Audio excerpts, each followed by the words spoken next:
Ah, ya. Gracias, profe. A empezar a grabar ya.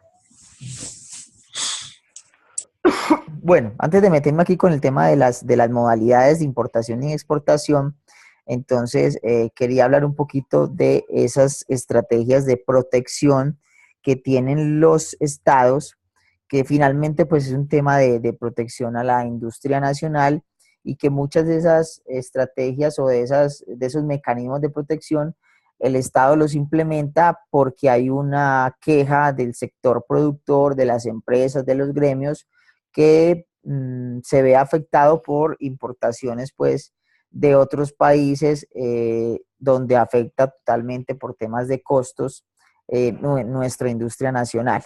Entonces hay varios mecanismos, digamos que los más utilizados actualmente en Colombia es el tema de antidumping, algunas salvaguardias, cuotas o contingentes de importación. Entonces empiezo con el tema de cuotas o contingentes de importación.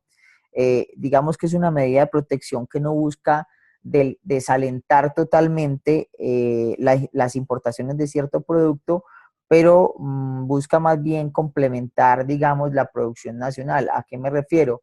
Digamos, cierto producto sabemos que es de alto consumo en Colombia. Digamos, por ejemplo, cualquier producto de la canasta familiar, arroz, papa, no sé, cualquiera de ellos podría verse inmerso, digamos, en un mecanismo de protección como las cuotas. Estas cuotas se imponen teniendo en cuenta entonces el consumo total nacional de cierto producto, la producción con que contamos y si abastece o no abastece nuestra producción ese consumo. Entonces, hay productos donde tendremos un crecimiento de importaciones muy elevado que está afectando la producción nacional, pero que a su vez la producción nacional no es capaz de abastecer todo el consumo. Entonces se implementa una cuota donde lo que buscamos es, bueno, si producimos 800 toneladas, pero nos consumimos 1200, sabemos que hay 400 que no tenemos capacidad de producción, habrá que importarlas. Entonces se pone una cuota de importación para que ese resto que falta pues pueda importarse, pero que no vaya a abrirse el mercado del todo para que no ingresen todas las importaciones que quieran de estos productos porque sabemos que va a afectar la producción nacional. Entonces se busca como complementar con esa cuota lo que falta, ¿cierto?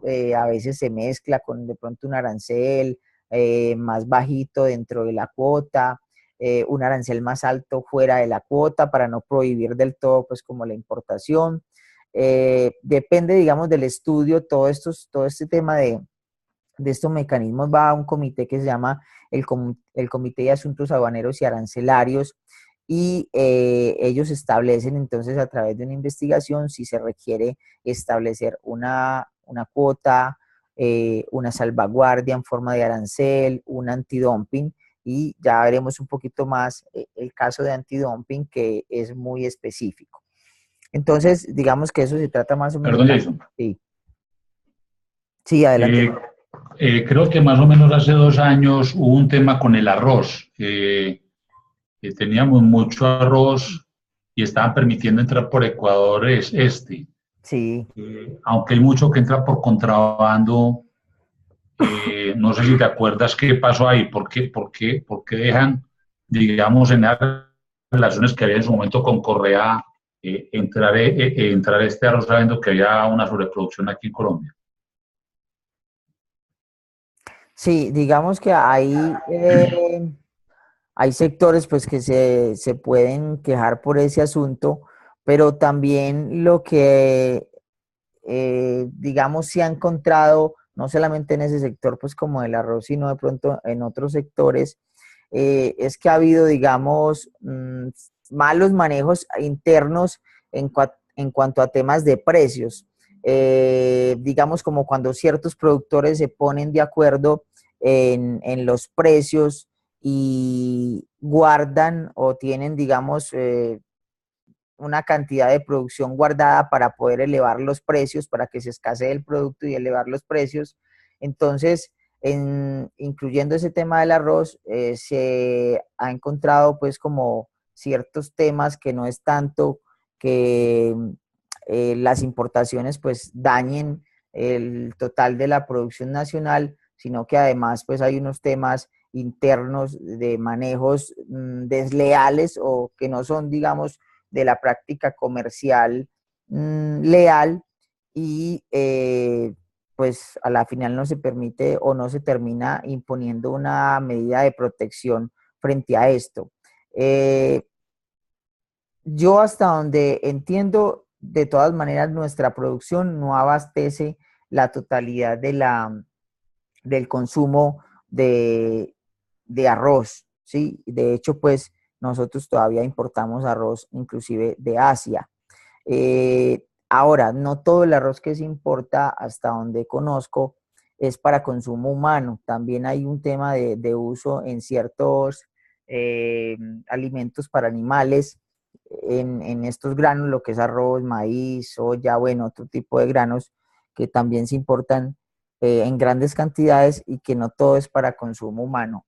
Yo exactamente con Ecuador no recuerdo qué pasó, pues digamos sacándolo del contrabando, porque el tema del contrabando pues no entra dentro de todo ese proceso pues no hay forma de poner una salvaguardia, una protección a eso, pero sí de la importación normal que se hace del producto. No recuerdo exactamente cuál fue la situación del arroz y si se puso o no se puso alguna medida de protección, pero si se implementó alguna medida, ya vamos a ver que esa parte, pues yo les quería ya mostrar cuando un producto como el que nos pregunta Iván Darío presenta alguna situación de esas, el ministerio puede imponer, digamos, pues a través del comité la medida de protección.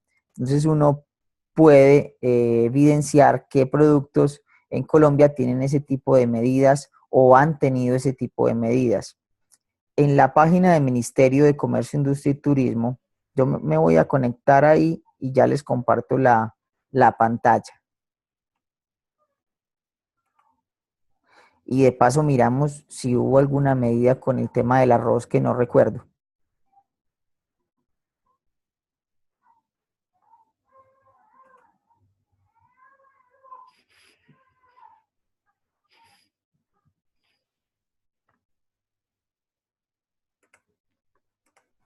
Aquí en la página del ministerio, como todas estas decisiones se toman allí en el comité, espérenme, vuelvo un poquito acá, en la página del ministerio que es mincid.gov.co, hay un link que es comercio. En comercio, ingresamos y hay en la mitad varios temas, donde dice temas de interés,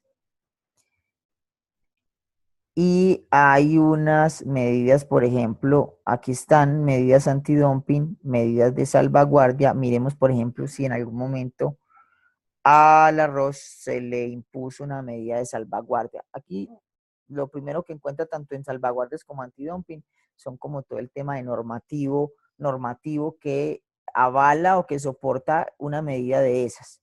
Y luego, investigaciones, medidas de salvaguardia vigentes, no hay sino una en el momento. Investigaciones por sus salvaguardias concluidas. Estas son las que ya, digamos, de alguna manera, o si se establecieron, ya terminaron, investigaciones que se hicieron y no arrojaron, digamos, el imponer una medida de salvaguardia, sino que simplemente se archivó la investigación.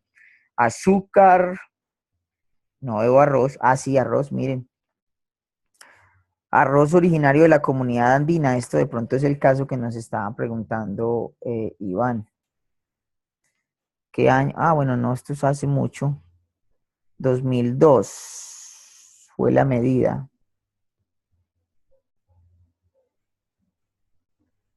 Vale, pero yo lo decía más porque era el agricultor o el empresario colombiano el que se quejaba porque está entrando ese arroz, ¿no es cierto? No propiamente porque se estuviera desestimulando esa importación, sino por el contrario, porque había mucha producción, estaban permitiendo entrar ese arroz, digámoslo así. Pero ya Sí, con el tema de la oferta y la demanda y de querer acaparar para lograr más precio, sí, pues obviamente el gobierno no le jala eso y claro, no pues le jala eso, exacto. Hay un tema de todas maneras con Ecuador y es por el tema de los compromisos que tenemos dentro de los acuerdos comerciales.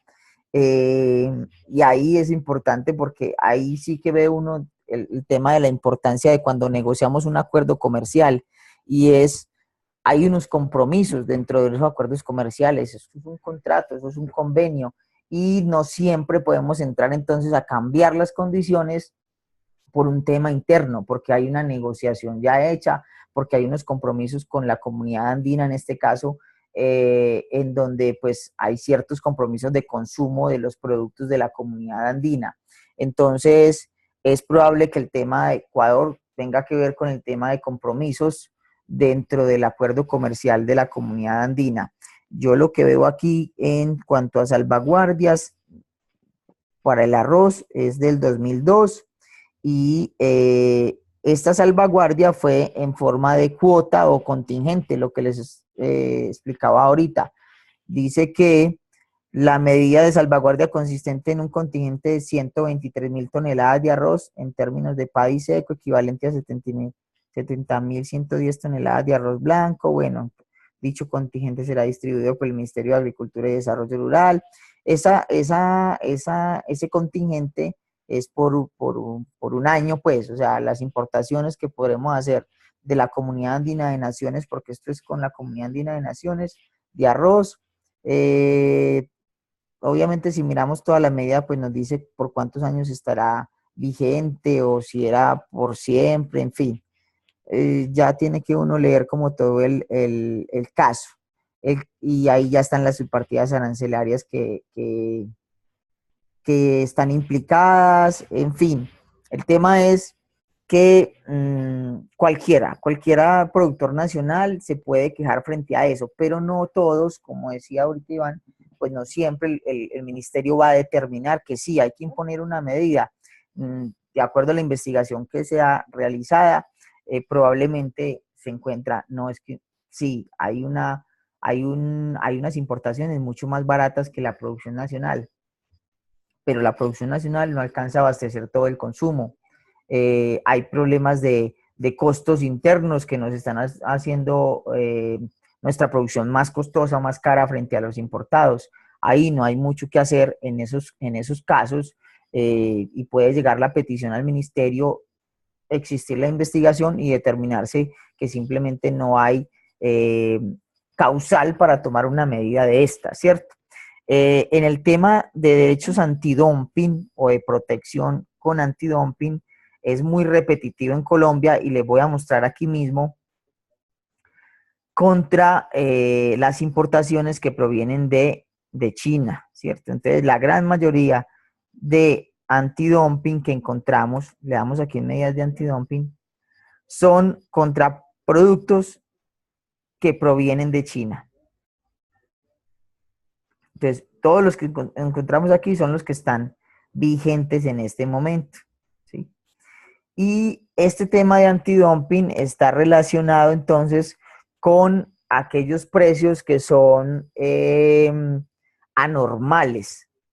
Y cuando yo hablo de un precio anormal, no es un precio pues que sea demasiado barato, porque muchas veces yo voy a encontrar una competencia con precios muy bajos y no por ello es un tema de un precio anormal o de una competencia desleal. Es decir, yo puedo encontrarme en Colombia, digamos, una industria como el calzado, donde las importaciones de calzado de China pues van a entrar muchísimo más baratas que la nuestra. Pero no por esto yo voy a decir que el gobierno me tiene que establecer un antidumping. Para establecer un derecho antidumping, eso está dentro del marco de la norma de la Organización Mundial de Comercio, en donde le da la posibilidad a los países de tener esta protección, pero siempre y cuando demuestren dos cosas esencialmente. La primera es la afectación a la producción nacional, es decir, que esas importaciones realmente están creciendo, están entrando muy baratas, están quebrando empresas nacionales, es demostrar esa afectación. Y la segunda, que esos precios con los que están ingresando o los que estamos importando, nacionalizando esas mercancías, son ilógicos. Cuando me refiero a ilógicos es que muchas veces yo lo encuentro muy barato, pero no es ilógico. Aquí entra el tema de los términos de negociación internacional, porque la gran mayoría de derechos antidumping se miden bajo un término de negociación y es el FOB. ¿Y por qué el FOB? Porque el valor de la mercancía, cuando yo hablo de FOB, es el valor de la mercancía, inmediatamente se embarca en el país de origen, o sea, el valor de la mercancía cuando se embarca en Shanghái, para hablar de los casos de China. Entonces, en ese caso, ¿cómo considero yo si el precio de FOB es ilógico o es anormal? Con una comparación de los precios de ese mismo producto en el mercado de origen. Es decir, vamos al tema del calzado. Listo, en Colombia, voy a poner un ejemplo, producir o la venta en Colombia de calzado, tenemos un precio de calzado de cuero, digamos, de $20. Las importaciones están entrando a $12. Entonces, desde allí ya uno sabe que hay una competencia con las importaciones y el producto nacional un poco desigual. Nosotros tenemos un costo mucho más alto, vienen productos más baratos, pero hasta ahí no ha pasado nada. ¿Qué se va a mirar para decir si establecemos o no establecemos un antidumping? El precio al que se va a conseguir ese par de zapatos en el mercado originario, es decir, en el mercado de China. Entonces, si en el mercado de China vamos y encontramos esos zapatos a $10, ¿cierto? En China, y están entrando a Colombia en $12, ahí no ha pasado nada, simplemente es un tema de competitividad, de economía de escala, de mano de obra barata, de como lo quieran llamar, y las estrategias que tenga las empresas chinas, pero ahí no ha pasado nada. Hasta ahí nosotros como empresas nacionales no podríamos demostrar que realmente hay una práctica desleal. ¿Cuándo se convierte en una práctica desleal que denomina la Organización Mundial de Comercio como dumping? Y ahí es donde viene el tema de establecer una protección llamada antidumping, cuando ese precio en China está por debajo del precio al que está llegando a Colombia. Es decir, dijimos que estaba llegando en $12 y vamos y lo encontramos, perdón, por debajo no, sí, cuando el precio que el que está llegando a Colombia está por debajo del que lo encontramos en China. Entonces vamos a China y normalmente el zapato en China se consigue en 14, $15. Entonces hay un tema como que no cuadra ahí, es en el mercado chino yo encuentro el zapato en 14, $15 y lo traemos a Colombia y llegan $12. ¿Dónde están entonces como los costos logísticos, transportes, seguros, demás gastos aduanales en el país de origen que deberían incrementar el precio de ese producto? ¿Cómo es que lo trae o lo importamos más barato que en el país de origen? Ahí hay un tema de dumping. Los precios anormales de que habla esta norma es que encontremos ese precio de China, ¿sí?, más alto que con el que se está ingresando a Colombia. No tendría lógica, pues tendría que llegar aquí a Colombia mucho más alto, pues a como se consigue en el mercado chino, ¿sí? Si no, no tendría sentido como la exportación.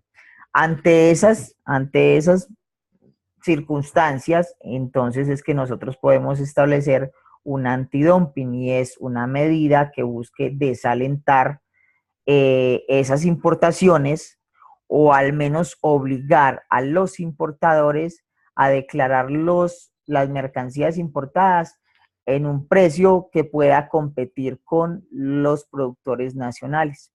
Entonces, la gran mayoría de antidumping en Colombia se establecen en precios bases, ni siquiera es que le suban el arancel, ni siquiera es que le establezcan otro arancel, sino que obligan a los importadores a declarar la mercancía en un precio base o en un precio mínimo, ¿sí? Vamos a abrir cualquiera de estos y lo miramos, no lo leemos todo, sino simplemente vamos a lo que se determinó. Digamos, Jason, sí, señor. ¿qué pasa con estos sistemas de producción que quedan en alta mar? ¿Cómo se regula eso? ¿Qué planos Japón o China que se van Que, para alta mar y hacen sus producciones en esas plataformas? que producen en un barco. Sí, Exacto. Ahí creo que muchos de los problemas de impacto a la industria nacional también tienen que ver con esa producción en alta mar. Pero allí la Organización Mundial de Comercio entonces ha establecido igual el derecho antidumping, eh, midiendo los precios del país de donde sea, digamos, esta empresa que está produciendo, así sea en alta mar, ¿cierto? Entonces ahí, por ejemplo, se mirarían los precios de ese mismo producto en el país, en Japón o en China o donde pertenezca estas fábricas o estas empresas que se dedican y hacen ese proceso de producción en alta mar. Porque si no, ahí sí sería muy difícil determinar entonces el derecho antidumping. Entonces, está ligado al país de donde sea originaria esta fábrica o esta empresa, pues que hace este proceso de producción en alta mar. Entonces, digamos que en ese sentido, pues yo puedo conseguir precios mucho más baratos cuando contacto, digamos, un proveedor con esta situación. Pero tengo que también, como importador, ser consciente que en Colombia no tenga, digamos, una investigación ese producto y que tenga fijado de pronto algún derecho antidumping, porque ya hubo una investigación y se sabe que están entrando demasiado baratos por debajo del precio del país de origen y que además están ocasionando un daño a la producción nacional, ¿cierto? Ahora, pueden entrar muy baratos y existir ese tema de que entran más baratos que que como se consiguen en el mercado de origen, pero si no hay efecto, no hay daño a la producción nacional porque nosotros no tenemos producción de ese producto, pues tampoco va a prosperar, digamos, una medida de esas, ¿cierto? Ahí no habría necesidad de proteger a nadie si no hay un sector productivo en Colombia. Entonces, la mayoría se van a establecer bajo un precio base. Yo voy a mirar cualquiera aquí. Vamos a ver estos de aluminio, estos perfiles de aluminio.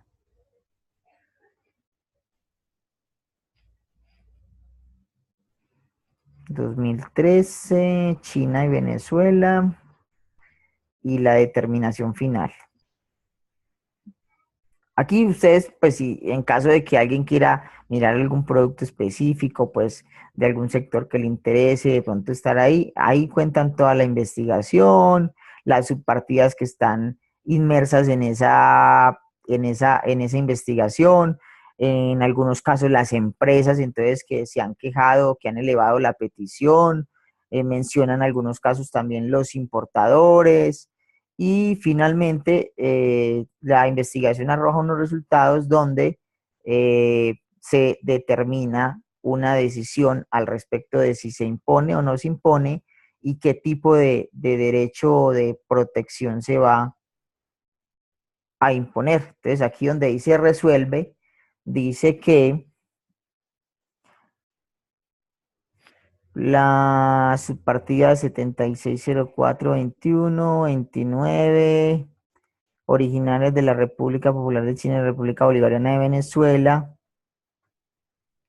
termina la investigación por estas subpartidas, es decir, no se encontró forma de demostrar el dumping, entonces no se puede imponer un derecho antidumping. Sin embargo, en el artículo 2,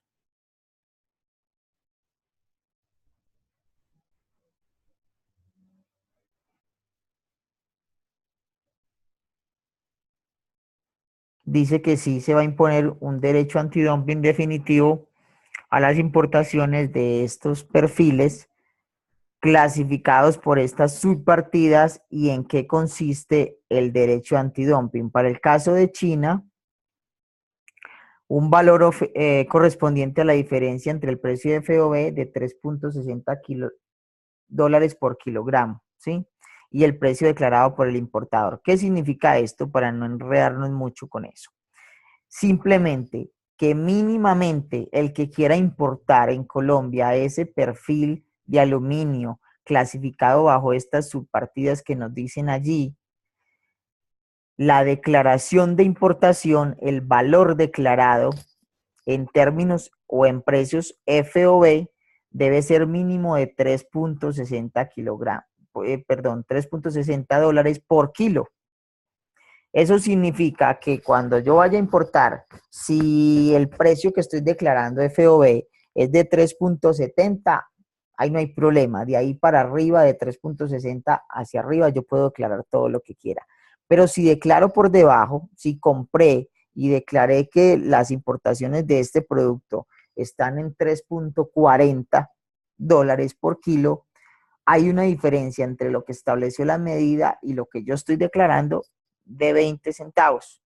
En ese caso, esa diferencia yo la voy a pagar como un derecho antidumping. Es decir, yo voy a pagar eso como un impuesto. Adicional al arancel, adicional al IVA, pagaré esos 20 dólares, perdón, esos 20 centavos de diferencia. Entonces, esto se convierte en la posibilidad de, yo estoy importando más barato de lo que estableció la medida, pero al final ese costo me va a subir porque lo voy a pagar como un impuesto, como un derecho antidumping. Entonces, pues muchas veces quien está sometido a estas medidas de protección y es importador y pues vive de eso y su mercancía no la va a dejar de importar, trata de que sus importaciones pues estén declaradas como mínimo en lo que exigió la norma, pero no por debajo porque en ese caso pues empezará a tener sobrecostos al pagar esos impuestos. Como eso está en dólares, entonces lo que hará para liquidarnos, digamos, ese impuesto, la DIAN, que será la entidad recaudadora, es, digamos, son 20 centavos por kilo, yo traje 10.000 kilos, entonces 20 centavos por 10.000 kilos, por la tasa de cambio con que liquidamos los impuestos, ahí pagaré eso de antidumping a la DIAN por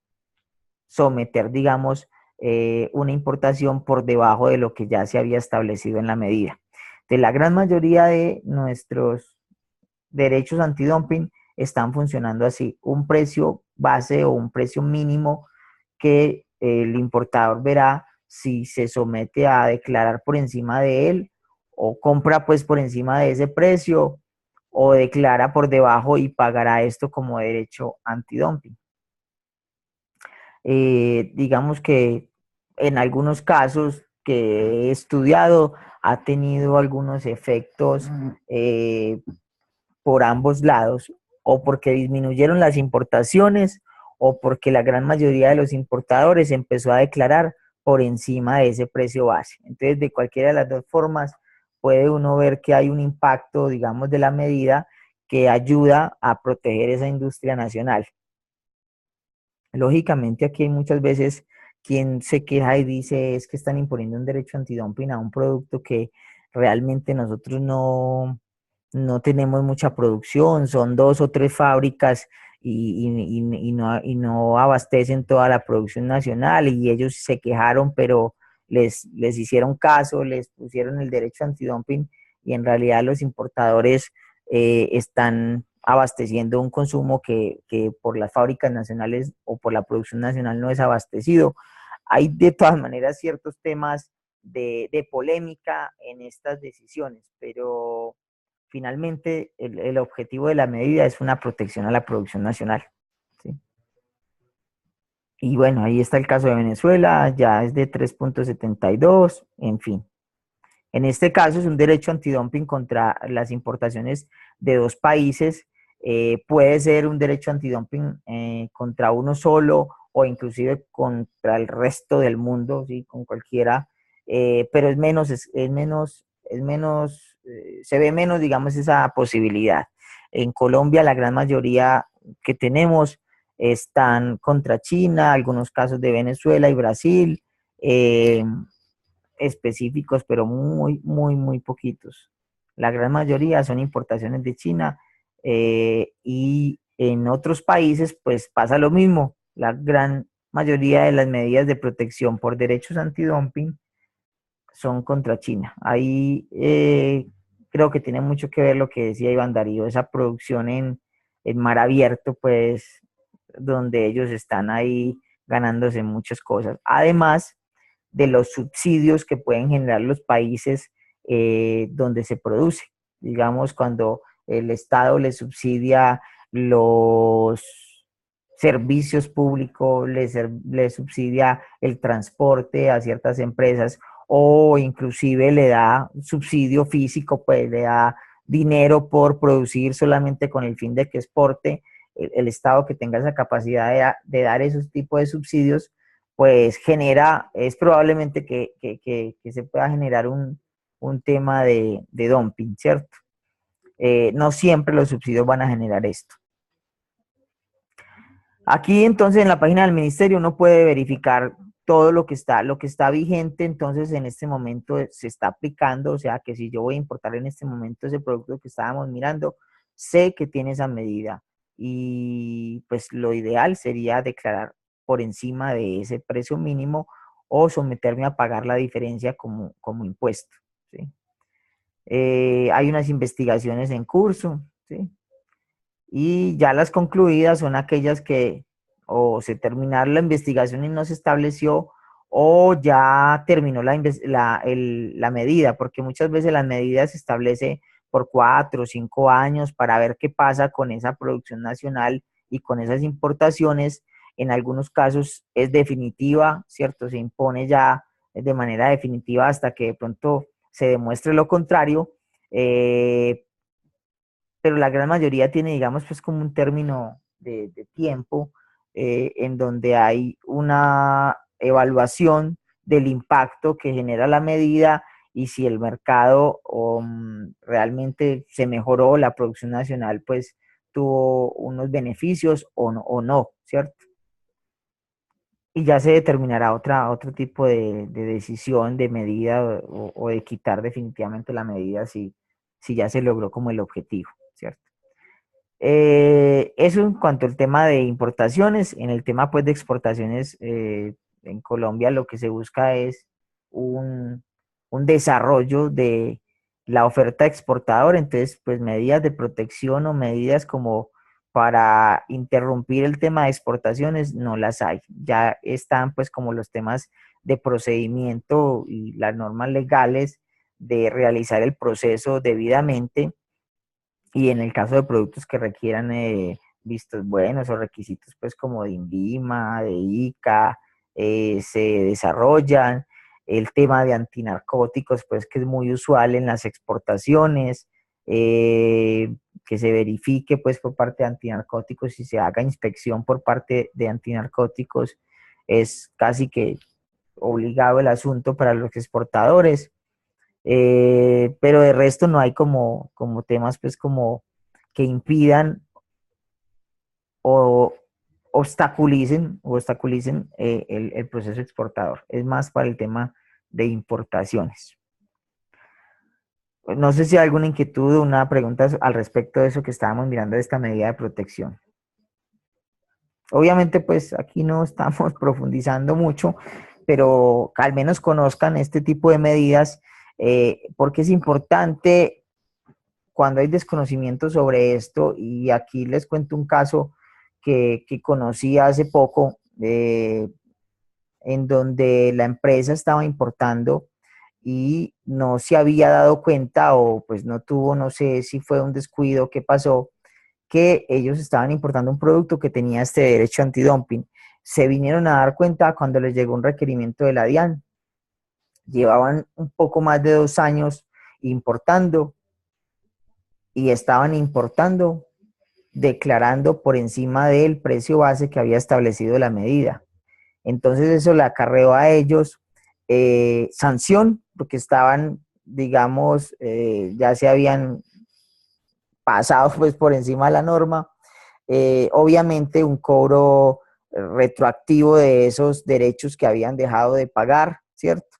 El caso es que con sanción y derechos más intereses, porque eran más de 2 años en donde no se le había pagado el derecho antidumping al Estado por estas importaciones, a la empresa le sumaba algo así como 250 millones de pesos sumando multas e impuestos. Y de hecho la sanción era la menor, lo que más estaban ahí dejando de pagar fue impuestos. Eh, Trataron, digamos, pues como de defenderse frente a esa situación, pero realmente no tenían mucho que aportar porque realmente la medida existía y ellos no la tomaron en cuenta y las declaraciones estaban por encima del valor del precio que había exigido la medida. La persona de comercio exterior pues no estaba como muy enterada, no sé qué haya pasado. El caso es que sí fue una multa bastante alta por un tema de descuidar eso, ¿cierto? Eh,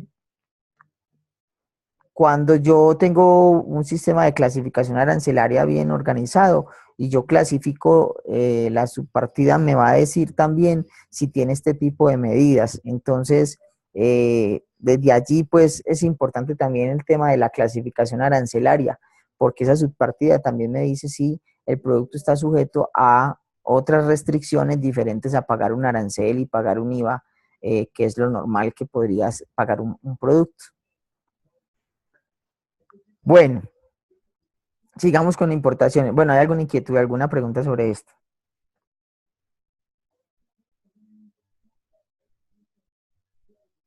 No, profe.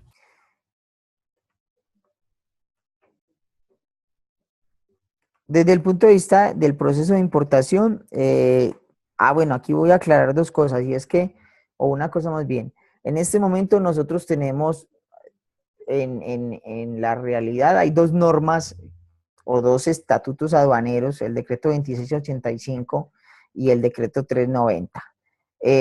Pero en este momento la gran mayoría de operaciones siguen rigiéndose por el 2685. El decreto 390 tiene algunos artículos que entraron ya en vigencia, es un decreto ya firmado, publicado, pero todavía no ha empezado a regir. Eh, digamos que los grandes cambios que se han propuesto con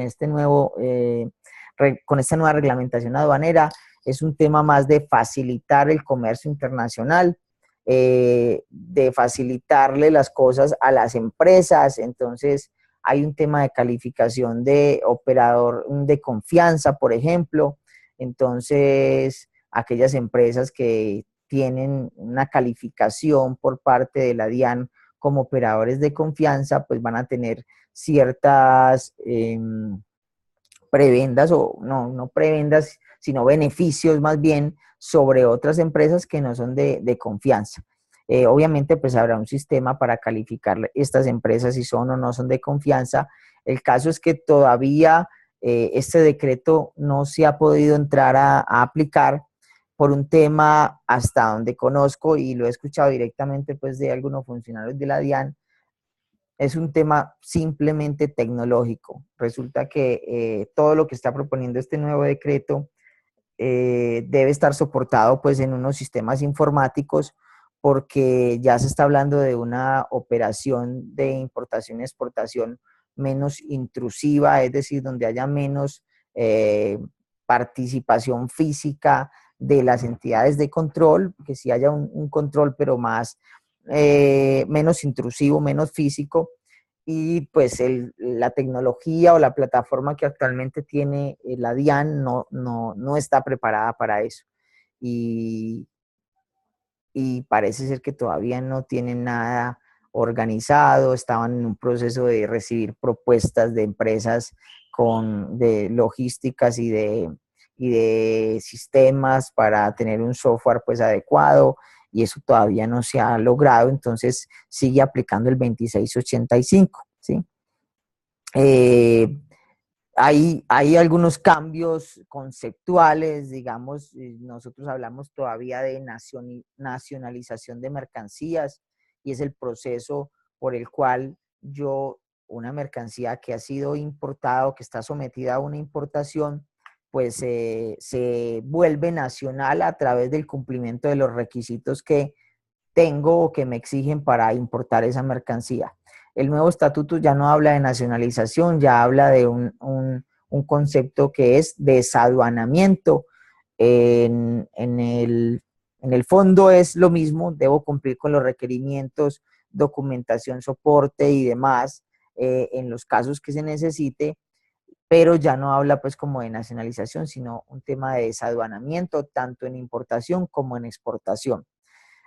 Seguimos aplicando el tema de zona francas, es decir, la importación es toda aquella mercancía que viene desde el resto del mundo y también la que ingresa desde una zona franca pues al territorio aduanero nacional.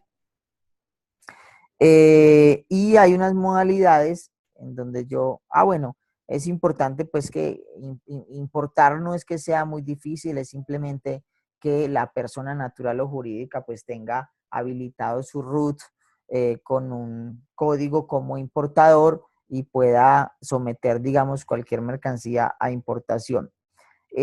Aquí es muy importante aquellas empresas que hacen parte del proceso como prestadoras de servicios, y es que, por ejemplo, en el tema de importación, casi siempre se requiere por norma de una agencia de aduanas. La agencia de aduanas es aquella entidad o persona jurídica legalmente constituida y registrada ante la DIAN para ejercer la intermediación aduanera, es decir, para ser el intermediario entre el importador o el exportador y la autoridad aduanera, en este caso, pues, la DIAN.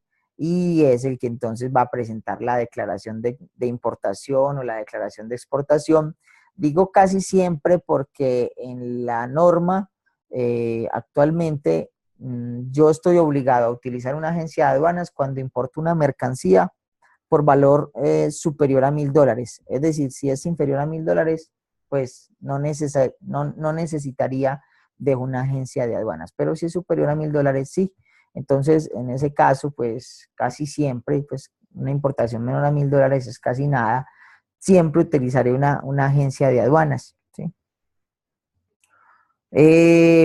Esta parte de inscribirse en el BUCE es muy importante porque entre más días hay más temas que tienen que estar registrados en el BUCE, la ventanilla única de comercio exterior, es un tema informático donde se está buscando pues digamos, condensar muchos procedimientos y que yo no tenga que hacerlo de manera separada en cada entidad de control, sino que a través de esa ventanilla yo pueda hacer todos los procedimientos necesarios para una importación o una exportación, en el caso también de exportaciones. Entonces es importante pues, que yo esté registrado ante el BUCE con usuario, contraseña y todo esto. Me voy a saltar un poquito esto y me voy a ir a las modalidades. ¿Listo? La modalidad más utilizada, es decir, la gran mayoría de importaciones que entran a nuestro país lo hacen bajo la modalidad de importación ordinaria. El nuevo estatuto o la nueva norma ya no habla de importación ordinaria, sino de importación para consumo. Pero en esencia es el mismo significado. Importación ordinaria es aquella mercancía que ingresa al territorio aduanero nacional, esto que ven aquí como TAN es territorio aduanero nacional, con el fin de quedarse definitivamente en el país, o sea, se va a consumir, se va a vender, se va a comercializar en el país. Definitivamente, cuando ingresa es porque se va a quedar y se va a consumir aquí. No tiene ningún propósito de volver a salir del país. En ese caso, entonces, estas mercancías deberán pagar unos tributos de acuerdo con lo que me indique la subpartida arancelaria. Entonces ya miraré si el arancel es del 5, si es del 10, que si lo traigo de este país con el que tengo acuerdo comercial, entonces tengo una preferencia, ya no va a pagar el 15, va a pagar el 0%, etcétera, etcétera. Va a pagar el 19 de IVA o qué IVA va a pagar, en fin. Entonces la gran mayoría estará bajo esta modalidad, pero existen otras modalidades para facilitar ciertas operaciones que a veces es necesario realizar, ¿sí? Esta me la voy a saltar. Esta reimportación por perfeccionamiento pasivo son mercancías que habían salido del país al exterior porque requieren de una reparación, de alguna modificación. En el país no es posible hacerles ese procedimiento o ese proceso y entonces las llevamos al país para que nuevamente yo las vuelva a traer, y ahí es donde hablo yo de una reimportación por perfeccionamiento pasivo, es decir, se le hizo alguna modificación, alguna reparación y es necesario volverla a traer al país. Esta mercancía, al volver a ingresar al país, paga arancel, pero solo pagará arancel de acuerdo a la reparación que se le haya hecho, al valor agregado que ya traiga esa mercancía. No lo va a pagar toda la mercancía porque pues la mercancía estaba aquí inicialmente, salió del país y volvió a ingresar y solamente se le hizo una reparación, entonces se pagará impuestos solamente sobre ese tema de reparación. A ver que esto aquí se me tildó esto. ¿Esto qué son?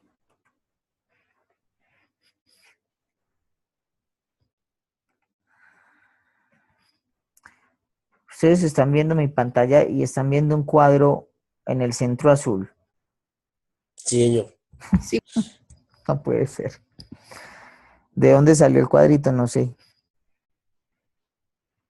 Bueno. La otra modalidad es reimportación en el mismo estado. Esta modalidad existe para la maquinaria o la mercancía que sale del país a cumplir con algún proceso, algún objetivo en el exterior y se va a volver a ingresar al país, pero no sufrió ningún cambio, ¿cierto? Entonces, en este caso, digamos, una empresa colombiana que va a desarrollar un proyecto de construcción o alguna licitación en un país en el extranjero, pues tiene su maquinaria y todos sus equipos en el país, en Colombia, puede bajo esta modalidad sacar la mercancía y volverla a traer a Colombia, cumplir con el desarrollo del proyecto en el exterior y nuevamente ingresar la mercancía sin pago de tributos. La única exigencia es que esta mercancía o esta maquinaria pues no haya sufrido reparación en el exterior, o sea, no haya sido sometida pues a reparación. Obviamente que tiene un desgaste por lo que haya cumplido, por la función que tenga, pero no va pues más allá de ese desgaste normal del trabajo. Por eso dice que en el mismo estado, ¿cierto? Como salió, debería entrar, con excepción pues de esos desgastes que se van a presentar propios de la función que cumpla esa mercancía. La importación en cumplimiento de garantía es una modalidad que se mantiene en el nuevo estatuto aduanero. Bueno, ahí se me olvidaba mencionarles que el nuevo estatuto ya no habla de reimportación o reexportación o importación temporal como lo habla aquí el que tenemos vigente, sino que ya la terminología que utiliza es admisión temporal, admitir una mercancía por un tiempo. Ya no habla de importación temporal, sino de admisión temporal, pero con los mismos objetivos generales de facilitar ciertas operaciones. El tema de garantía es cuando yo compré una mercancía, me salió defectuosa, no me sirvió, no me funcionó, esa mercancía tenía garantía, yo la devuelvo al exterior porque el proveedor me va a cumplir con esa garantía y vuelvo y traigo una mercancía, es decir, la que reemplaza la inicialmente traída, eso es una modalidad de incumplimiento de garantía. Por supuesto, en esta segunda importación no voy a pagar impuestos porque ya los habría pagado en una primera que había hecho en donde no me funcionó, donde me llegó defectuosa o en fin, no sé qué haya podido pasar. El caso es que yo hice efectiva una cláusula de garantía que tenía en mi compra y me la cumplen y nuevamente entonces traigo otra mercancía en reemplazo de la anterior, ¿cierto? Ahí obviamente hay unos compromisos de demostrar que yo exporté o que yo saqué del país esa otra mercancía que estoy reemplazando o que si no se sacó entonces se destruyó para efectos de poder, digamos, demostrar que realmente es una garantía. La importación temporal para exportación en el mismo estado es como lo contrario a lo que veíamos ahora. Ahora habíamos sacado al exterior, ahora es la mercancía que entra a Colombia proveniente del exterior porque van a desarrollar un proyecto en Colombia, necesitan traer la maquinaria o la mercancía de otro país donde la tienen disponible, pero no va a ser un objetivo de que esa mercancía se quede en Colombia, sino que se va a sacar, ¿cierto? En algún momento. Bueno, esto tiene unos términos de tiempo, ¿cierto? Hay importación temporal a corto plazo, hay importación temporal a largo plazo. La de corto plazo, 6 meses, prorrogables 3 más, y hay una que es a 5 años, ¿cierto? Para proyectos ya muy grandes. Eso, digamos que existe porque de acuerdo a la necesidad que tenga el importador o la empresa, pues podrá buscar cuál es la que más le conviene. Es decir, si yo sé que voy a necesitar en Colombia una mercancía solamente por un término de tiempo y que después eso no me va a servir, que realmente yo la iba a devolver, entonces no tiene sentido importar bajo una modalidad ordinaria donde va a pagar todos los tributos y la mercancía realmente hasta la voy a, en cierto término de tiempo, ya no me va a servir para lo que inicialmente la había traído, entonces puedo utilizar una modalidad de estas. Vamos a saltar esta. Estas tienen que ver con unos sistemas especiales como por ejemplo el tema de Plan Vallejo, donde me permiten a mí importar mercancías, materias primas, bienes de capital, sin pagar tributos aduaneros, pero con el fin o el compromiso de producir para exportar, ¿cierto? Entonces son aquellos sistemas que buscan incentivar la exportación a partir de la importación de materias primas, insumos y maquinaria y equipos, o lo que denominamos bienes de capital. Digamos que esto todavía hay empresas que utilizan estos sistemas. El más conocido pues es Plan Vallejo. La importación para transformación ensamble, que tiene que ver entonces cuando yo voy a importar simplemente partes con el fin de exportar un producto terminado, entonces esas partes vienen con una suspensión de tributos aduaneros con el compromiso de que van a salir nuevamente ya en un bien terminado. Esta modalidad que digamos se utiliza y más de lo que uno cree y que facilita mucho las cosas para empresas que sus importaciones, digamos, son, o por un lado son urgentes, o por un lado no son muy costosas y pues no requieren de grandes cantidades. Entonces, en este caso es una modalidad que pues comúnmente pues se conoce como el tema de courier, ¿cierto? A través de la importación por tráfico postal y envíos urgentes. Entonces son aquellos paquetes pequeños que yo puedo importar a Colombia bajo esta modalidad, que no pueden superar los 50 kilos en su peso y que no pueden superar los $2,000 en su valor, ¿cierto? En este caso, pues por ahí ingresan mucha mercancía que sea pequeña, que no tenga mucho valor y digamos que es mucho más fácil porque no requiere una intermediación aduanera. Digamos que ahí el intermediario es el courier o la empresa de mensajería y tráfico postal. Y hay unos pagos, sí, de tributos. De hecho, existe una subpartida arancelaria para tráfico postal independiente del producto que sea. Hay una subpartida para clasificar el tráfico postal y envíos urgentes. Jason, ¿Sí? ¿qué diferencia hay entre este tipo de importación, el que hablas de ordinaria? Porque el tema era el valor en dólares, eran $1,000 para importación ordinaria, para esta es de $2.000. Sí, Y la otra característica que tiene esto es que se puede traer hasta 6 unidades de la misma referencia, máximo. correcto, correcto, eso es cierto, hasta 6 unidades. No superar los $2.000 y hasta 6 unidades.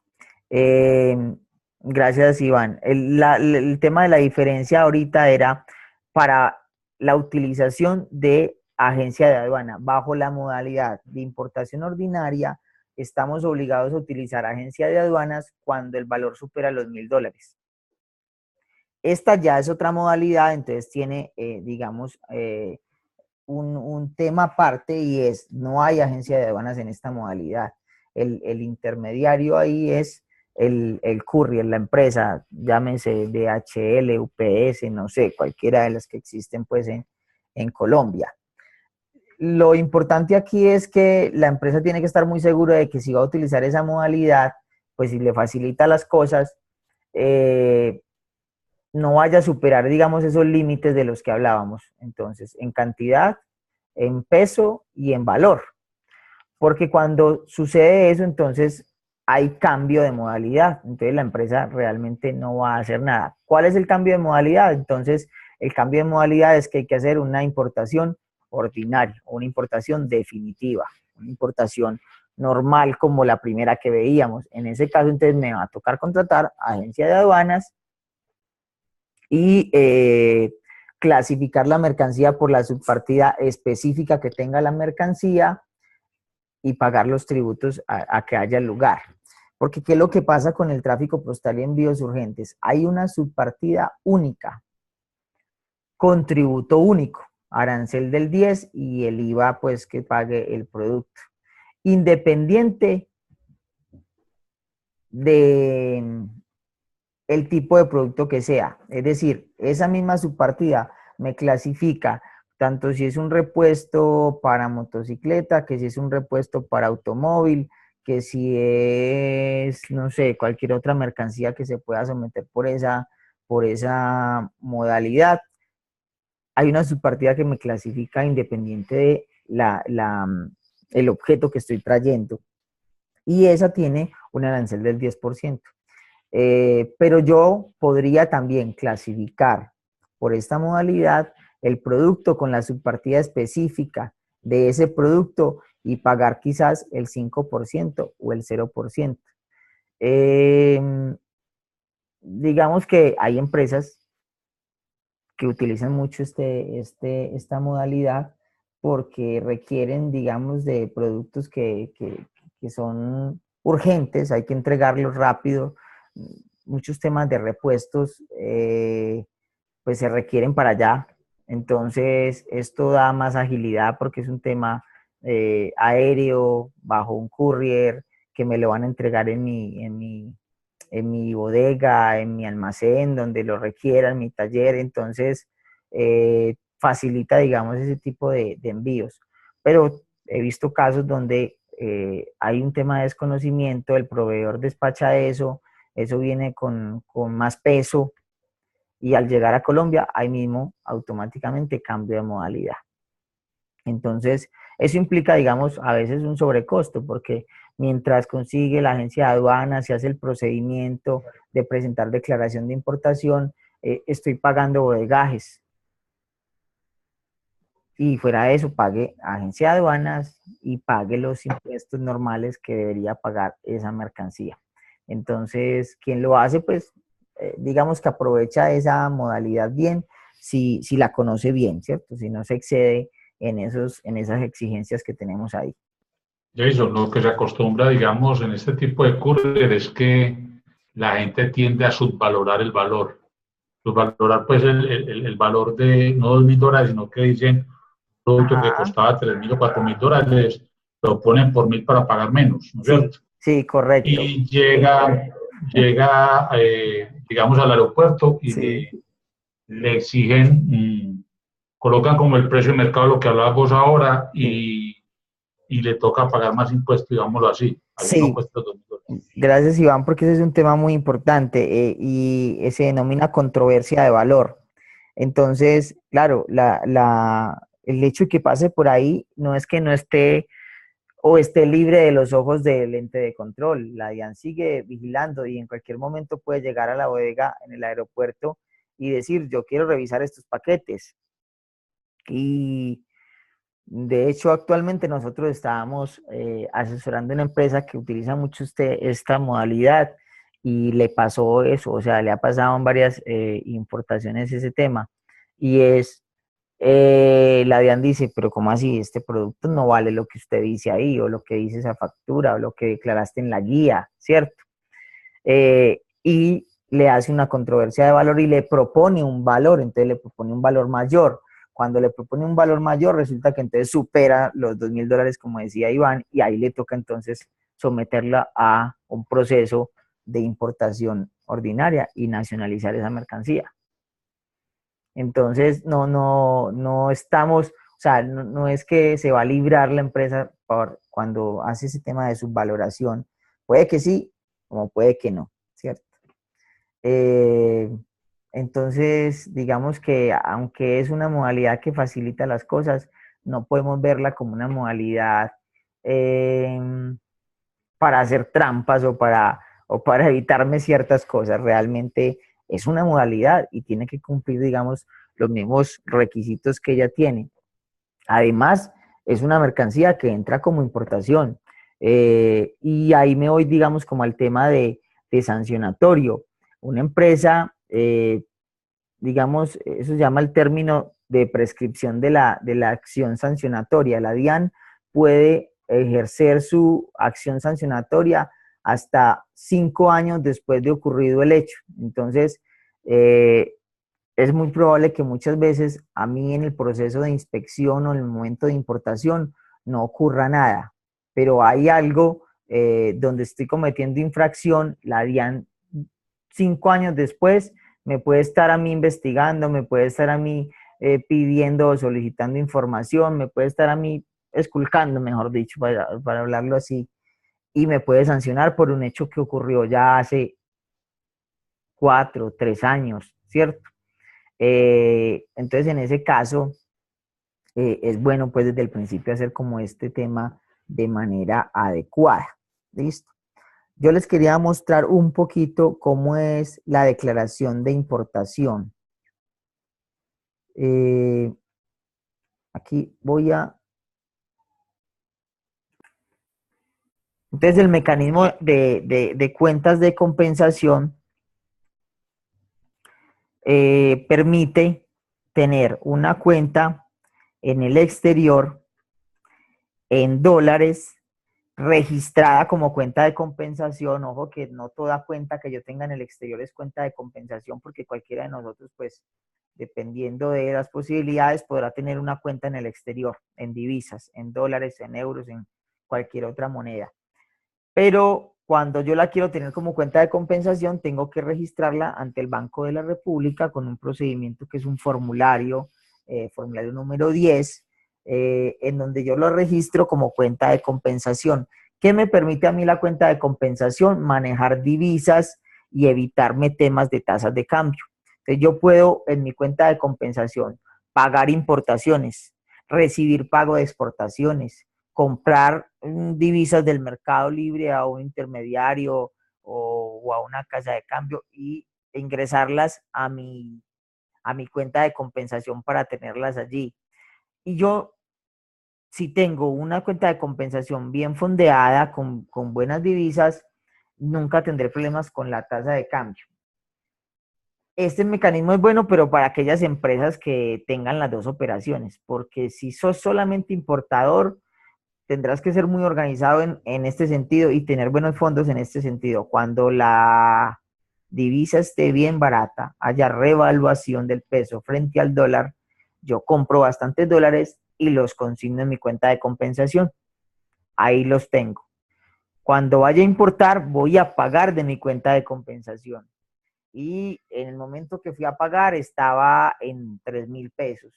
Pero cuando yo había fondeado esa cuenta de compensación, había conseguido dólares a 2.500. Entonces ahí, por supuesto, se ve el beneficio y tiene, digamos, esa ganancia. Entonces las cuentas de compensación bien manejaditas También pueden ayudar en ese tema de la volatilidad, porque ahí ya, digamos, me libro de ese tema de tasa de cambio. De resto es como complicado para las empresas manejar esa situación. No sé si eso responde a la pregunta de Iván. Perfectamente. Yo creo que es un tema muy intuitivo, de temas históricos, y Sí, para que tenga la oportunidad de hacer esas cuentas de compensación, pues dependerá del flujo de caja también. del flujo de caja, sí. Porque también es cierto que yo, por ejemplo, tengo un par de amigas que trabajan en empresas con cuentas de compensación, y cuando el tema pues del dólar se elevó tanto el año pasado, antepasado, ya finalizando el antepasado y el año pasado, eh, yo y son, pues importan bastante, yo les dije, no, ustedes con esas cuentas de compensación pues están hechos. Y una de ellas me decía, pues no, porque teníamos la cuenta de compensación sin fondos, pues no teníamos flujo de caja, entonces nos ha tocado de todas maneras comprar dólares a un precio muy elevado, inclusive para fondear la misma cuenta de compensación. Entonces no se hace mucho si la cuenta de compensación no se tiene ahí con buen flujo, pero si se tiene es un buen mecanismo, ¿sí? Y lo que vos decís, ya alguien que se den la tarea de mirar esos históricos, de estar pendiente de las posibles decisiones que van a tomar aquellas entidades o personajes que se sabe que van a impactar el tema de tasa de cambio. También qué está pensando el Banco de la República, si va a intervenir, no va a intervenir. Es un tema que puede, digamos, de alguna manera estudiarse, ¿cierto? Probabilidades y no sé qué, pues ya le meten unos cuentos que pueden llegar a determinar algo, pero que son un proceso un poco más larguito, ¿cierto? Bueno, lo otro que quería mencionarles aquí, bueno, el tema de viajeros también es importante conocerlo, pues ya más como a modo personal, no tanto como empresas. eh, y es que actualmente pues hay una posibilidad de que uno como viajero pues ingrese al país con cierta mercancía. Entonces el límite actualmente es de $1,500, o sea, es decir, lo que yo traiga, primero que todo debe ser considerado como uso personal o familiar o regalos, ¿cierto? Y no puede valer más de $1,500. Claro está que pues, muchas veces se pasa por esa modalidad, eh, 2 maletas llenas de regalos, pero se venden aquí. El caso es que también es un tema de riesgo, porque actualmente como está la norma es muy ambigua. En primer lugar, cuando me habla de que sin pago de tributo hasta 1,500, es que yo no pago ni declaro nada por eso. Pero la norma no, en este sentido, no habla de cantidades. Entonces, ahí está uno sujeto a la interpretación del inspector que le toque, y que de pronto uno traiga 6 unidades como en la otra que sí lo dice, y él diga es que esto es considerado de uso comercial porque es que 6 unidades de la misma referencia o del mismo producto. Usted esto es para vender, usted no me diga que tiene 5 sobrinas pues que les gusta el mismo zapato, no sé qué. Entonces ahí es tema complicado. El nuevo estatuto, digamos que cambió eso, y lo que está proponiendo en el tema de viajeros en el nuevo estatuto es poner una cantidad que son 10 unidades. Ya estableció, digamos, como límite eso.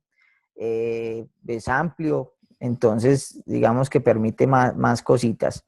Pero si usted quiere traer más, lo puede hacer, solo que ya sobre el otro valor tendrá que declarar y no puede traer más de 3 unidades del mismo artículo. Entonces ya uno va a pagar un tributo único hasta por un valor de $2,500. Es decir, en total usted como viajero podría traer $4,000. 1,500 que no pagan tributo y 2,500 que están pagando tributos. Y hay pues unos artículos que están prohibidos para este régimen, que están clasificados en los capítulos 86, 87, 88 y 89, ¿cierto? El nuevo estatuto también incrementó un poco los cupos. El de 1.500 lo subió a 2.000, el de 2.500 lo subió a 3.000. Eso todavía no está aplicando, sigue aplicando este que estamos viendo acá. Pero lo que está proponiendo el nuevo estatuto, mejor dicho, lo que quedó en el nuevo estatuto, que no esté rigiendo en este momento, es diferente. Pero hay gente que se arriesga a traer más unidades o que nunca los han parado de pronto en aduana, en migración, pues no los han revisado y les toca algún día y traen, ¿cierto? Nosotros tenemos ahí un caso que ya salió, pues, de una señora que traía cierta mercancía de Estados Unidos y traía muchas prendas y se las aprendieron, digamos que se la retuvieron y le pidieron cambiar de modalidad. Entonces a la señora le salió un poco costoso el tema porque además de que le pidieron cambiar de modalidad, ella no tenía habilitado el RUT para importar, entonces le tocó conseguir una empresa para que importara a nombre de esa empresa. Eso es un costo, pagar agencia de aduanas, pagar almacenamiento del depósito pues allá en donde estaban almacenados esos productos. Y bueno, eso fue un sobrecosto como de 5 millones de pesos pues con la mercancía que traía. Entonces yo no sé si ya le sacará la plática a eso o qué, ¿sí? Profe, Sí. y en este caso, ¿qué pasa con la mercancía? No, la mercancía no la perdés. Simplemente lo que dice la aduana cuando yo llego al aeropuerto es, bueno, esta mercancía, a menos que esté sujeta, digamos, como a requisitos muy especiales, se la van a decomisar, pero en general lo que hay es una aprehensión, que es una medida cautelar, es una medida donde la mercancía queda en manos de la entidad de control, ni siquiera está en el depósito pues de la DIAN, sino que es un depósito habilitado, Almaviva, Almagran, cualquiera de ellos, pero bajo vigilancia de la DIAN. ¿Y qué te dicen? Usted no puede ingresar bajo el régimen de viajeros esta cantidad. Digamos, para ser más claros, ella traía más de 150 prendas. Eso era mucho. Pasar eso por ahí, pues no sé si fue desconocimiento de ella o ya lo había hecho y no le había pasado nada. El caso es que le ocurrió y le dijeron, listo, ya usted tiene que cambiar de modalidad, es decir, va a ser una importación ordinaria. El valor, por mucho que lo trató de bajar, pues le dio más de $1.000, entonces le tocó pagar a agencia de aduanas. Y como le digo, pues ella no dijo, no, yo no me voy a poner a hacer trámite de RUT, entonces yo le pago a una empresa que esté habilitada para importar e importa a nombre de esa empresa, ¿sí? Se va a nacionalizar la mercancía a nombre de esa empresa. Y ella simplemente le va a tocar pagar a arancel, IVA de los productos, la agencia de aduanas, la empresa que va a importar a nombre de ella y el bodegaje, los días de bodegaje que haya estado esa mercancía allá. Algunas mercancías darán decomiso. Por ejemplo, yo recuerdo un caso hace algunos 2, tal vez 3 años. Un amigo me llama, es que tengo un amigo en el aeropuerto y le quitaron un juguete. Y se le quitaron un juguete que porque él no podía traer en su maleta eso. Y yo, en un juguete. ¿Y qué juguete? ¿Cómo así que un juguete? ¿Y qué juguete es? Es una pistola de paintball. Entonces, sí, para nosotros el paintball es un juego, pues es un juego, pero yo nunca lo he jugado, no sé si alguno de ustedes lo ha jugado, pero eso como queda duro. Esas pistolas como que pegan duro, ¿Eso quema? eso quema duro. Sí, Resulta que eso sí. está catalogado en el arancel de aduanas cuando se clasifica como una arma, porque puede lesionar. Entonces, al estar catalogado como una arma, eso es un producto de licencia, casi que de prohibida importación. Realmente no va hasta allá porque pues se puede importar, pero eso requiere de una licencia de importación, una autorización de Indumil, de la industria militar. Entonces, claro, cuando fuimos a clasificarla dijimos, ah, no, grave ahí sí, porque pues listo, él no ha perdido la pistola, eran dos pistolas. Entonces yo, bueno, ¿cuánto le valió esa pistola? Ah, bueno, eso lo consiguió muy barato y valió tanto. Bueno, si quiere recuperar eso, entonces ya le tocaba pagar un rescate, porque esa sí tenía un tema de decomiso por ser una mercancía de un requisito específico de licencia de importación. Y conseguir la licencia, es decir, consigamos el permiso en Indemil, pues para poder, ¿cuánto de tiempo se demora eso? ¿Cuánto nos cuesta eso? El hombre dijo, no, que se queden con eso más bien. Eso no valía tanto, eso valía como, creo que las dos valían como $300. Y nos pusimos a hacer cuenta del proceso, pues siempre era más costoso. Al final el hombre dejó eso allá a favor de la DIAN. Entonces ya la mercancía que queda a favor de la DIAN, pues dispone la DIAN de ella. Hay ciertas mercancías que deben ser destruidas, eh, otras que pueden ser entonces rematadas, ¿sí? Comercializadas, pues vendidas, o donaciones en ciertos casos que se deben hacer, depende de la mercancía. Y bueno, uno no sabrá qué pasa con toda esa mercancía realmente, pero bajo, digamos, las directrices o la norma, eh, eso es lo que debe suceder con ese tipo de mercancías. Por ejemplo, la señora de las prendas ya tiene su mercancía, le tocó pues pagar un sobrecosto, pero ya le entregaron su mercancía. Se demoró un poquito pues porque hubo que hacer procesos de inspección, tuvimos algunos inconvenientes pues porque algunas mercancías estaban mal descritas, entonces habían quedado mal declaradas, una que eso no era una blusa, sino que era un vestido, entonces eso tenía una clasificación diferente, entonces vuélvalo a presentar. Tuvo algunas cositas, inclusive eso se le demoró bastante, pero bueno, finalmente tuvo su mercancía, ¿sí? Y realmente ella sanción no pagó porque la mercancía no tenía requisitos especiales, entonces simplemente estaba para cambio de modalidad. El tema de ella fue sobre costos. Bueno, y en el tema bueno, esto está dentro de la presentación para que le peguen una revisadita simplemente como al procedimiento. Bueno, esto es importante, los documentos soporte de una declaración, de una importación es principalmente el documento que veíamos ahorita, la declaración, la factura comercial, la lista de empaques como aquel documento que detalla específicamente la mercancía que viene en una importación, en un contenedor, en un guacal, ya como más en detalle la cantidad, la referencia, en fin, el documento de transporte, en el caso de vistos buenos si lo requiere.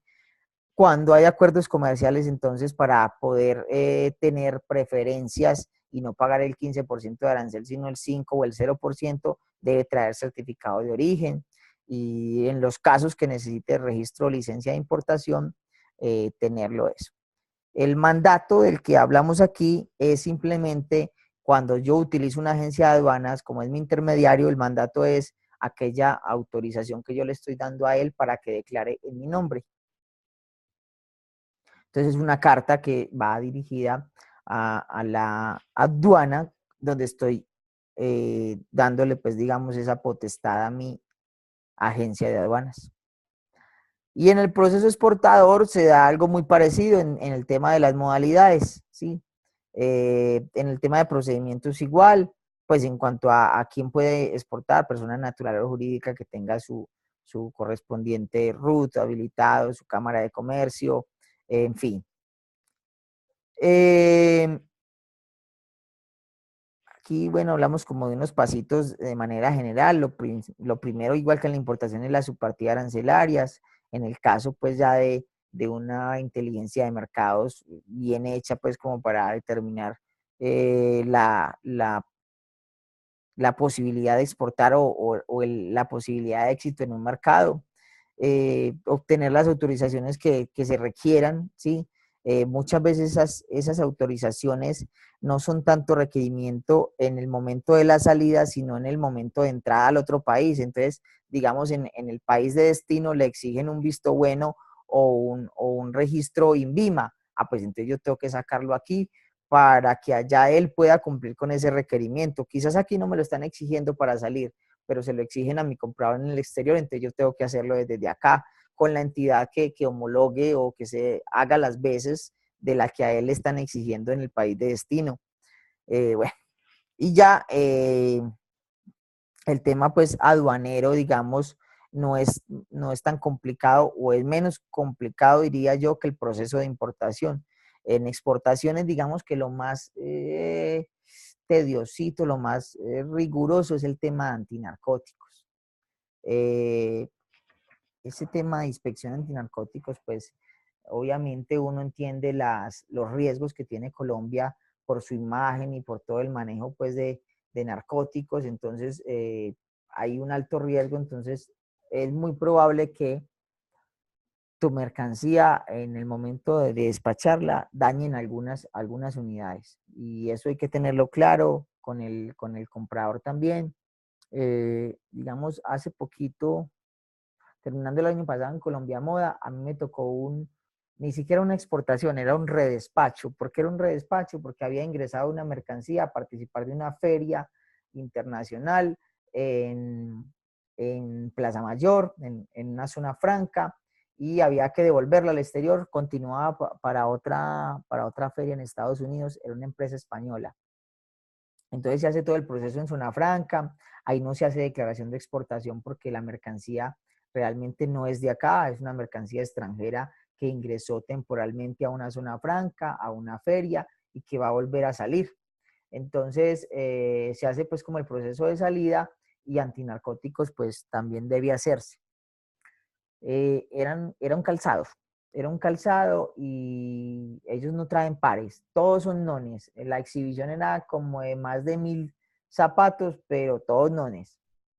Eh, y cuando fuimos y solicitamos pues a la DIAN, nos dio embarque automático, no iba a hacer inspección la DIAN, fuimos a antinarcóticos se dijo, yo tengo que hacer inspección.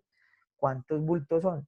Entonces le dijeron, son 3 bultos. Él pensó que eran 3 cajas y resulta que eran 3 palets, era un poco de cajas, pero igual le hizo la inspección a todo eso. Le hizo una inspección en general no intrusiva, un escáner por escáner, y luego él seleccionó, el antinarcótico seleccionó algunas cajas. Y así pasa pues en las demás. Seleccionan algunas cajas que revisan físicamente, las abren y en este caso, por ejemplo, como había mucho calzado que tenían suelas muy gruesas, entonces pues según entendí, ahí se han encontrado ciertas metodologías de contaminación de cargas por temas de narcotráfico con eso. Entonces, varios zapatos los rompió, pues los tuvo que perforar, ¿sí? Él obviamente le dice a uno, yo tengo que, algunos los voy a perforar.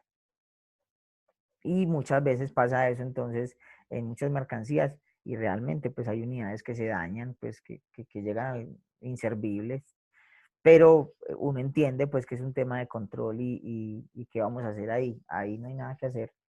Ellos tienen que verificar que de pronto ahí no haya harina o alguna cosa de esas. Entonces nos dañaron varios zapatos dañaron, pero igual pues ya se le había dicho como al cliente, esto es posible que lo vayan a perforar. Lo hicieron por debajo pues como para que no dañara mucho el zapato y de pronto se pudiera exhibir, pero igual pues hay un daño ahí, ¿sí? Y en ese caso no era como tan complicado porque eran nones pues que utilizan para exhibición, pero en casos de mercancías que sí realmente se dañan, se hace. Eh, de resto, yo diría que en exportación no es tan complicado, digamos, el tema de, de embarque, excepto pues como por eso y algunos temas de exigencia de estar registrado en el BUSE, ¿sí?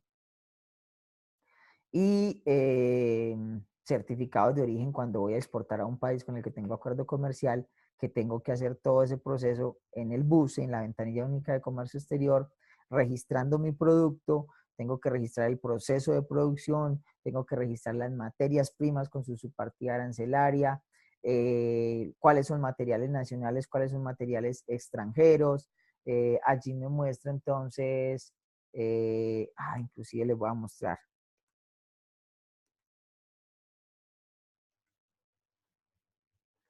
Les voy a mostrar más o menos qué se hace en ese procedimiento de registros de certificados de origen, qué información hay que poner allí para poder que me den el certificado de origen y mi cliente en el exterior pueda obtener la preferencia arancelaria. Todo eso se hace a través del sistema BUSE.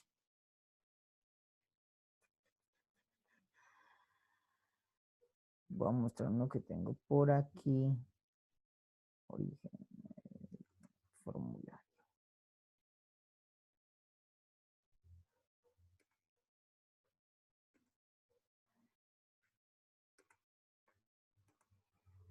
Esto, aquí lo tengo pues en Excel porque lo deja descargar a uno, pero todo este tema lo ingresa uno al sistema de la ventanilla única de comercio exterior y lo que estoy registrando aquí es toda la información de la empresa, el producto que voy a registrar, nuevamente entonces el tema de su partida, el nombre comercial, el nombre técnico, ¿sí? La unidad comercial y hacia abajo empiezo a meterle materiales extranjeros que utilizo, ¿sí? Con su correspondiente subpartida, con la unidad de medida, cuánto utilizo de ese material, cuánto es el valor CIF, cuánto es el valor en planta, etcétera, etcétera. Y luego la unidad, los materiales nacionales. Eh, y todo eso me va arrojando pues una información del valor del producto.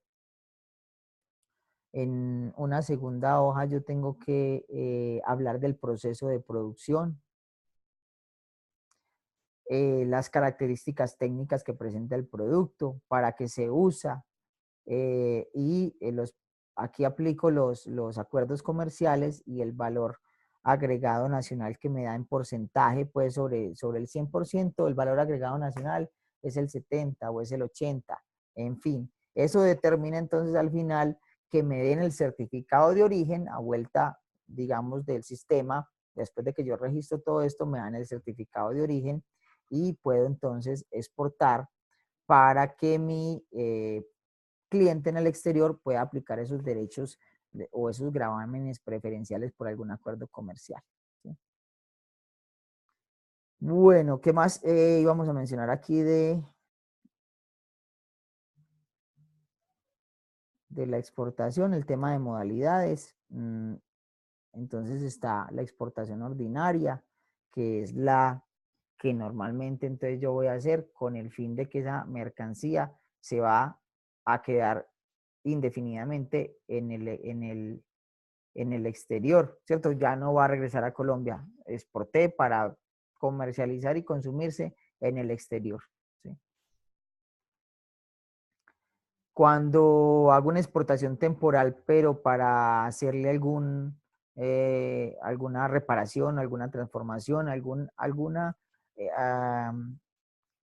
reparación a la mercancía que saqué y la volveré a traer, ¿cierto? Entonces, bajo esa modalidad,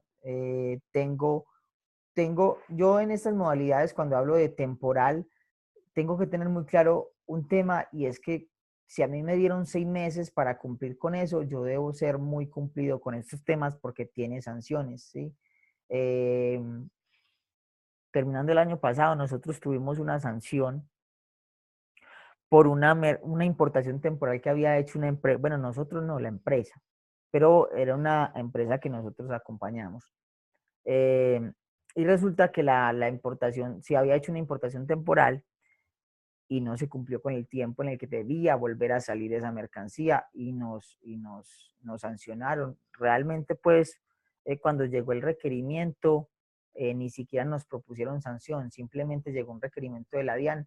Vea, usted tiene una importación temporal, demuéstrenos o muéstrenos que usted ya la sacó del país. Chanfle, no se había sacado del país. El tiempo ya se había pasado. Entonces, ¿qué se hizo o qué se les recomendó? Sáquela ya y de una vez, ya sabe que viene la sanción. Entonces, de una vez, vámonos con un comunicado a la DIAN, con un recibito de pago de la sanción, y eso se llama allanarse. Cuando yo me allano, entonces las sanciones se me reducen.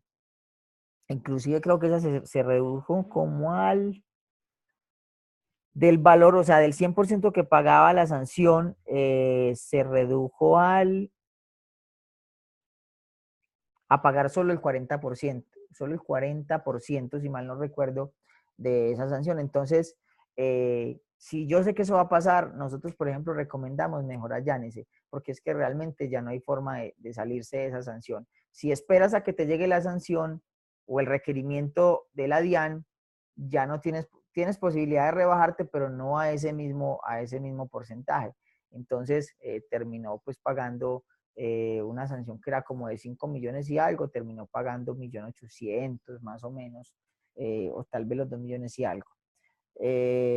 Creo que es lo mejor cuando uno tiene algún proceso donde sabe que cometió una infracción y listo. No hay forma de salirse de ahí, es mejor allanarse, porque cuando yo reconozco la culpa, la norma entonces me premia de alguna manera rebajándome las sanciones. Eso es en lo aduanero y en lo cambiario también, ¿sí? Bueno, yo no va a seguir aquí, quería más bien, porque alguno de los compañeros me dijo lo del tema de el taller.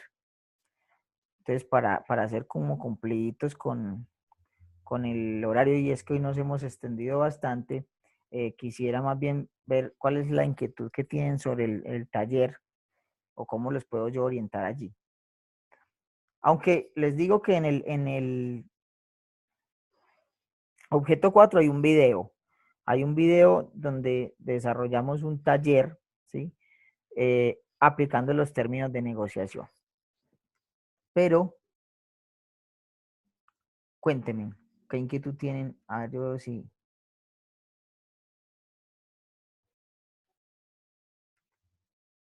Mientras voy ingresando al taller.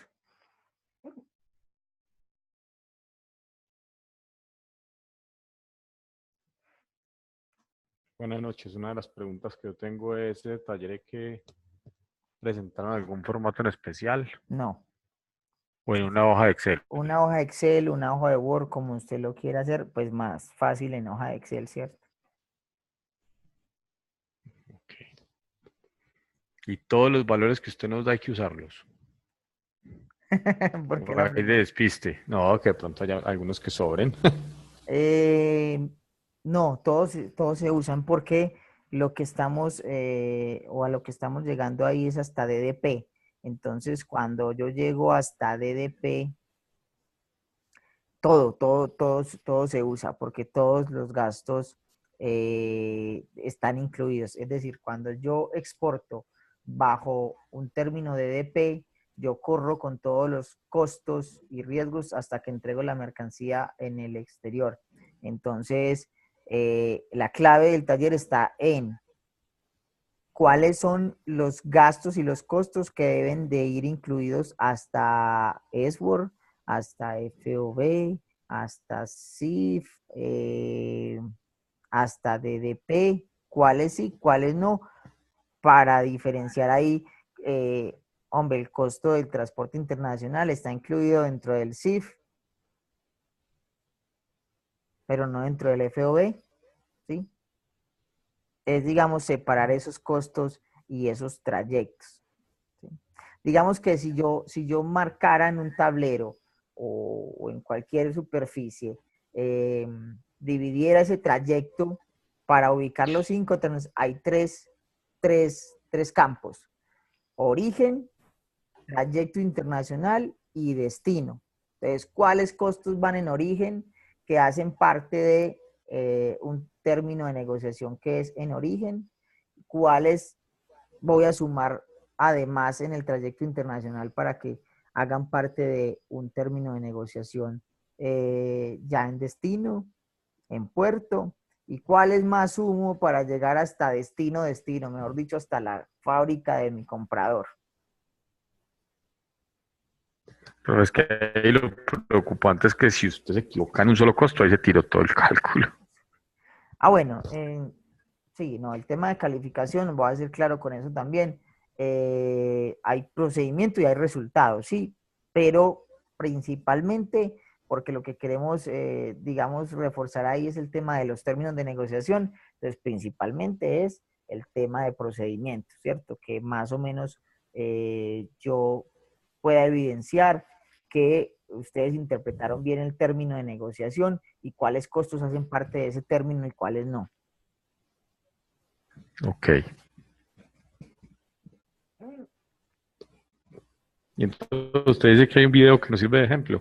Sí, ya les voy a mostrar aquí, porque yo ahí desarrollo un taller. No recuerdo si lo hicimos de importación o de exportación. Eh, Aquí lo que le estamos pidiendo es SBOR, FOB, CPT, CIP, DAT. Entonces, lo que ustedes tienen que mirar es estos costos que hay aquí abajo, ¿sí? A ver, hacen parte del DAT o del SBOR o del FOB y empezar allí. Entonces, recuerden como la clave, SBOR es en origen, FOB es en origen, CPT es en destino, pero que incluye y no incluye, CIP es en destino, pero que incluye y no incluye, DAT es en destino, pero ya en el terminal, DAP es en destino, pero fuera del terminal, es decir, por allá ya en el almacén del cliente, pero que incluye y que no incluye, y DDP es en el almacén del cliente, pero este incluye todo.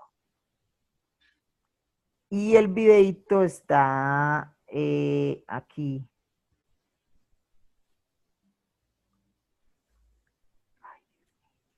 En el objeto 4.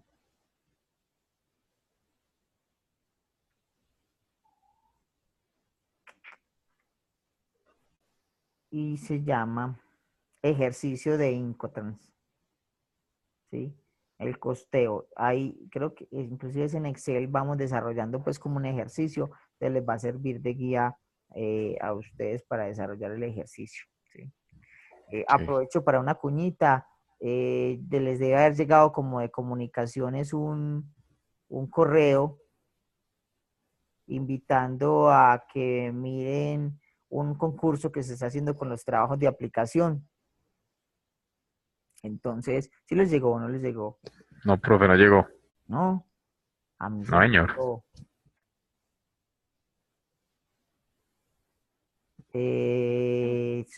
Supuestamente Comunicaciones lo envió a toda la comunidad, incluyendo docentes, estudiantes. Bueno, eso fue tardecito. Aquí veo que fue como a las 5 de la tarde, 5:23. No, aquí tengo el... Y no. no, nada. Bueno, hay un concurso con algunos trabajos de aplicación. Pero el eh, profe, sí. pero es en general para todos, porque, por ejemplo, ese correo como que le llegó a una compañera ayer, pues, pero es, no, es de está en otro núcleo diferente, pero es una amiga, Mm. y ella me mandó el mensaje a mí para que le diera me gusta el video, o sea, pero a mí no me llegó tampoco nada, o sea, como No, que era de algunos o qué, no, no. era para todos. Hoy volví a hablar con el coordinador y me dijo, le dije, bueno, que no hemos recibido información sobre eso, porque realmente pues el tema fue un poquito sobre el tiempo, pues, nos avisaron como las condiciones, entonces hubiésemos querido que muchos más participaron, solamente nos dijeron un equipo de cada grupo y tienen que cumplir estas condiciones que eran como algo diferente a lo que yo ya les había dicho sobre el video entonces no podía tener más de 3 minutos, yo les había pedido uno de 10 minutos, eso fue el jueves y había que entregar el domingo, había que crear un sitio en Google. Bueno, ahí escogimos inclusive 2 equipos, no nos alcanzó a entregar sino un equipo, pero no sé por qué no les ha llegado la información. La idea es que voten, si les llega el correo, ustedes dando clic ahí, les va a mostrar como todos los trabajos de aplicación de los diferentes núcleos y la idea es pues hacer una votación con todos los estudiantes. Eh, Ustedes ven cada uno pues como de los trabajos y realizan pues como la votación, ¿sí? El del grupo, el de este grupo está en el grupo B, ¿sí? Aquí. Y obviamente pues a los que les gusten. Yo estoy haciendo la cuñita pues para los compañeros de este grupo, pero porque además habían varios grupos que podrían haber perfectamente participado y inicialmente nosotros habíamos pensado que todos iban a participar, pero finalmente se pidió que solo fuera un equipo de cada grupo. Entonces en ese caso pues sí se escogió el, el equipo que tenía una calificación más alta en las dos entregas. Y hay todos una cantidad de trabajos que chévere si tienen la posibilidad de darles una miradita y votar y darle me gusta ahí a los compañeros.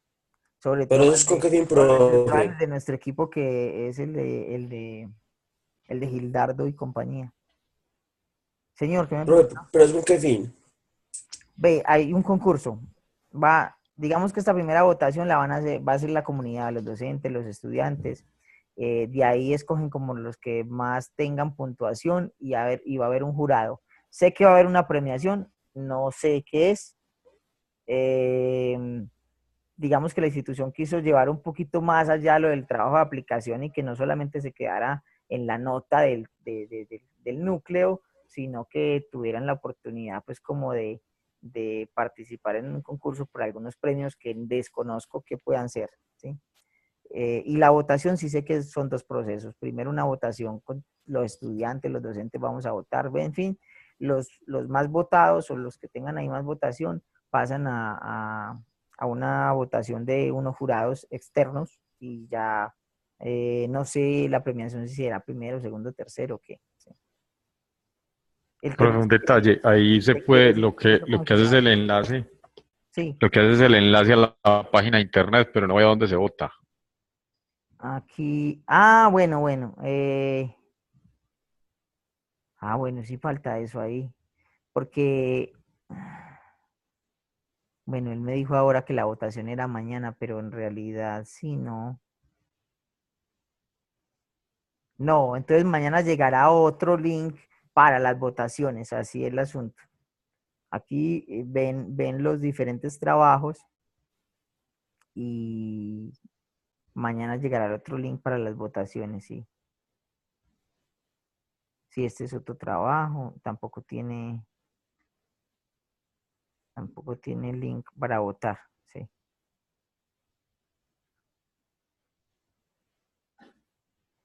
Ujú. Bueno, ¿alguna otra inquietud?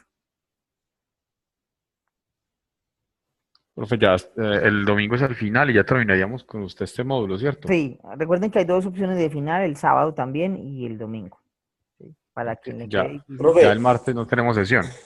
No, ya profe, terminó. la misma modalidad del parcial. La misma. Sí, pues cuando me refiero cuando hablamos de la misma es sí, preguntas abiertas, preguntas de selección múltiple y verdadero o falso.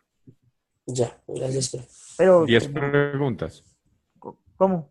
10 o 12 fueron 12 la Fueron, última vez. fueron 12. Serán entre 12 y 15 preguntas. Uh, Bueno, listo. Nada va a ser. No, ustedes son... Profe, podríamos pensar en tener calificación del módulo para cuándo. El martes tenemos nosotros que entregar calificación. O sea, por ejemplo, yo ahorita tengo que calificarles el trabajo que me entregaron el domingo. Bueno, mm, con respecto a los que entregaron video, eh, los que entregaron video a tiempo, o sea, el domingo, se les va a tener eh, punto 5 en cuenta, punto 5 en la calificación final de este trabajo de aplicación. No lo verán reflejado en la plataforma, pero sí en Sócrates, es decir, ese punto 5 le va a sumar en la nota final de el trabajo de aplicación, que de aquí a mañana deberá estar ya inclusive en Sócrates. Y el martes, a más tardar el martes, nosotros debemos de tener las notas del final inclusive en Sócrates. Ah, ok. Ah, bueno, y algunos que me escribieron no, pues me alcanzaron a entregar el domingo, pero estaban haciendo el videíto, lo entregaron el lunes. Ya no tienen punto 5 sino que tienen punto 3.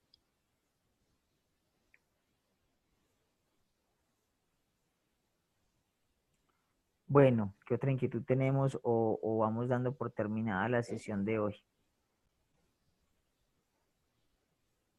No, profe, pues aprovecho de mi parte a darle las gracias por todo lo que nos enseñó No, y hombre. esperemos que más adelante nos podamos volver a encontrar. No, hombre, con mucho gusto, no, aquí aprendemos todos y bueno, hay cositas que de pronto el tiempo no da, pero bueno, ahí les queda al menos la inquietud para que desarrollen de pronto más aprendizaje de manera independiente ya con ciertas herramientas que tienen y en sus trabajos, bueno, compañías que de pronto se vinculan a todo este tema de comercio internacional.